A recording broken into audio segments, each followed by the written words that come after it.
په دغه آیت مبارکه کې الله عز وجل د یوې خبرې او ارشاد اعلان خپل بندگانو ته کړی. ان الله يحب التوابين ويحب المتطهرين. الله عز وجل مینه کوي، محبت کوي، خوښوي التوابین توبه قبلونکي انسانان، بار بار توبه کوي. دا د مبالغې کلمې. توابین جمع د تواب، بار بار توبه کوي. خطا وسول توبه وکړي، بیا خطا وکړي، بیا توبه، خطا وسول بیا توبه وکړي. الله عز وجل ته توبه کښونکي بندگان خوښ دي. ويحب المتطهرين. الله عز وجل مینه و محبت کوي د هغه کسانو سره چې ښه پاکي حاصلوونکي. دا غټه موضوع ده.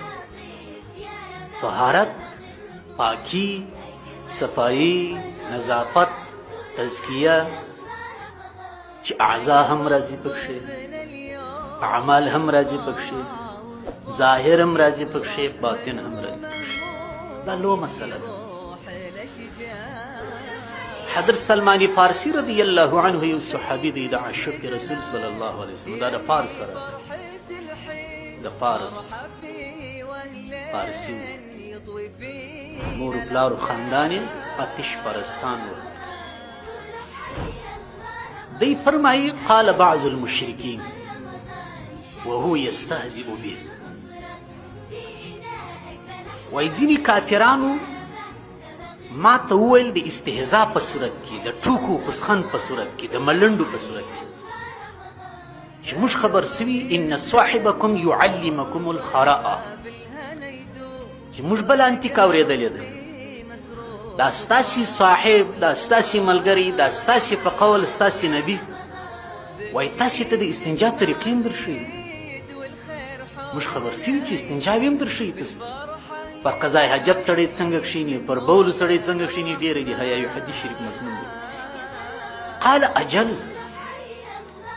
شارحینو د احادیثو د دغه حدیث شریف په شرح کې لیکلي دي چې حضرت سلمان فارسی رضی الله عنه و مشرکینو ته على اسلوب الحکیم جواب ورکړي.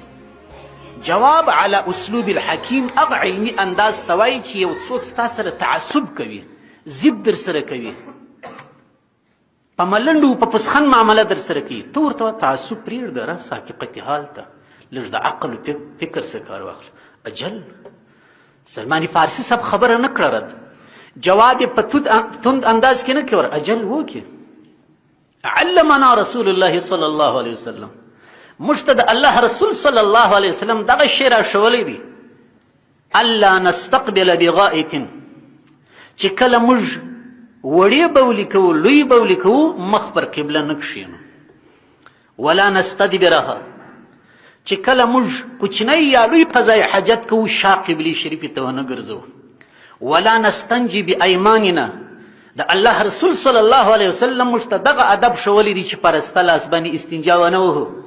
ولا برجیع، د الله رسول صلی الله علیه وسلم موږ ته دا ادب ښولی دی چې په چټلي و مرداري و ګندګۍ سره استنجا ونه وهو. دا د سرایي ترتیب و.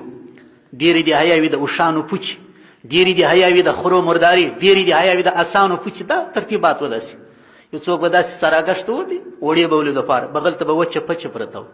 نبی کریم علیه السلام فرمایي چې په دې استنجا مه وایي. ولا بعزم، د الله رسول صلی الله علیه وسلم موږ ته فرمایلي دي چې په هډوکو استنجا مه وایي. دا د طهارت خبره درته کوم. ويحب المتطهرين. طهارت، نظافت، صفائی په اسلام کې مقصود عمل دی. الامان والحفیظ. بعضې کسان دي د صفائی خیال نه ساتي.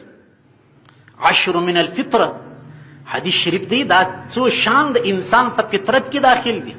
دا یوازې د نبی کریم صلی الله علیه وسلم سنتونه نه دي، دا د 1,40,000 زیات کم انبیاء علیهم الصلاة والسلام سنتونه دي.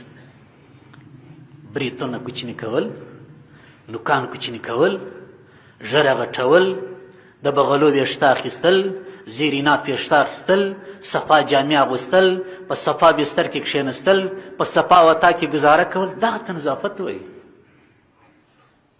لا نور زپسی مسواک وهل عطر استعمالول صفائی مقصود ده صفائی مقصود ده ایمان جز دی الطهر شطر من الایمان البته صفائی بیا عامه ده علماء لیکلي دي چې د ظاهر صفائی هم ضرور ده د مال صفائی هم ضرور ده دلته چې دا یوه ټوټه غوښه پرته ده په دې چپه بغل کې دا